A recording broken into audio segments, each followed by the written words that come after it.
అనసూయ తెలుగు ప్రేక్షకులందరికీ సుపరిచితురాలు. జబర్దస్త్ షోతో తనకంటూ ప్రత్యేక పేరు సంపాదించుకుంది ఈ నటి. అప్పట్లో జబర్దస్త్ షో ఎంతో మంది అనసూయ కోసమే చూసేవారు అని అంటే అతిశయోక్తి కాదు. ఇక ఆ తర్వాత సాయిధరం తేజ్ తో వచ్చిన విన్నర్ సినిమాలో ఐటమ్ సాంగ్ లో కనిపించి అందరినీ ఆకట్టుకుంది. అయితే అనసూయకి ఎంతో పేరు తెచ్చిపెట్టిన సినిమా మాత్రం రంగస్థలం. సుకుమార్ దర్శకత్వంలో రామ్ చరణ్ హీరోగా వచ్చిన ఈ చిత్రంలో రంగమ్మత్త క్యారెక్టర్ లో కనిపించి తనకంటూ ప్రత్యేక స్థానం సంపాదించుకుంది. ఇక ఆ తర్వాత సుకుమార్ దర్శకత్వంలో వచ్చిన పుష్ప సినిమాతో పాన్ ఇండియా స్టార్ గా మారిపోయింది.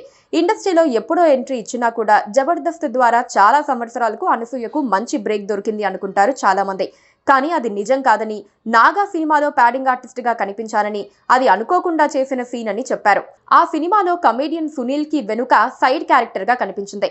సినిమా మొత్తంలో ఆ ఒక్క సీన్ లో మాత్రమే కనిపించిన అనసూయ మళ్ళీ చాన్నాళ్లు మరే ఇతర సినిమాల్లో కనిపించకపోగా, ఈ తరుణంలో ఆమె సినిమాల్లో అవకాశాల కోసం చాలా స్ట్రగుల్స్ అనుభవించిందని రకరకాల వార్తలు వచ్చాయి. దేవుడి దయ వల్ల నేను ఎప్పుడూ అవకాశాల కోసం స్ట్రగుల్ కాలేదు.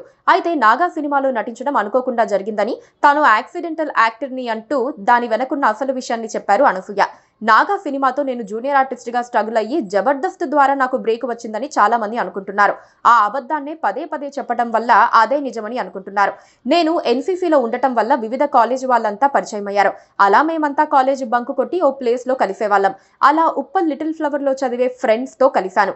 ఆ రోజు మేము సినిమా చూడడానికి వెళ్దాం అనుకున్నాం. కానీ అదే రోజు అక్కడ ఎన్టీఆర్ నాగా మూవీ షూటింగ్ జరుగుతోంది. అప్పుడు వాళ్ళు 450 రూపాయలు ఇస్తామని చెప్పారు. ఆ రోజు నేను ప్రొడక్షన్ వాళ్ళు పెట్టిన ఇడ్లీ వడకి పడిపోయాను. ఫ్రీగా పెడుతున్నారంటే వెళ్ళి తినేశాను. అదిరిపోయింది ఆ రోజు టేస్ట్ అన్నారు. అలా ఆ రోజు నాగా సినిమాలో సునీల్ ఎన్టీఆర్ గారి కాంబినేషన్ లో ఓ సీన్ లో కనిపించాను.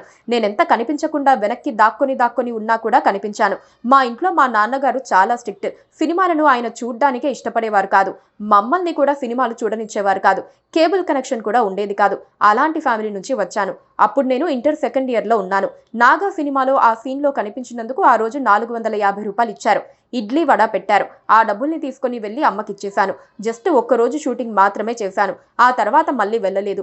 నాన్న చూడలేదు కాబట్టి సరిపోయింది అని అమ్మ తిట్టింది. అలా నేను సినిమా చూడ్డానికి వెళ్లి సినిమాలో యాక్ట్ చేశా. ఆ తర్వాత నేను డిగ్రీ ఎంబీఏ చేసి ఎంగేజ్మెంట్ అయిన తర్వాత పార్ట్ టైం జాబ్ చేశాను. సుగుణా చికెన్ కి ప్రమోషన్స్ చేశాను. డేకి 1200 నుంచి 1500 వరకు ఇచ్చేవారు. ఆ తర్వాత ఇండస్ట్రీకి సంబంధించిన హెచ్ఆర్ కంపెనీలో పనిచేశా. ఇంగ్లీష్ క్లాసెస్ కూడా చెప్పేదాన్ని. అప్పుడే సినిమా ఆఫర్లు రావటం స్టార్ట్ అయ్యాయి. అంతలో బాయ్ ఫ్రెండ్ తో ఎంగేజ్మెంట్ ఫిక్స్ అయింది. ఆ టైంలో సుకుమార్ గారు ఆర్యా 2లో ఛాన్స్ ఇస్తాను అన్నారు. కానీ నో చెప్పాను. చాలా సార్లు అడిగినా కూడా నో చెప్పావు కదా అన్నారు సుకుమార్ గారు. తర్వాత సాక్షిలో యాంకర్ గా ఆఫర్ రావటంతో వెళ్ళాను. కానీ అది నా వల్ల కాదని దిల్సై షో స్టార్ట్ చేశా.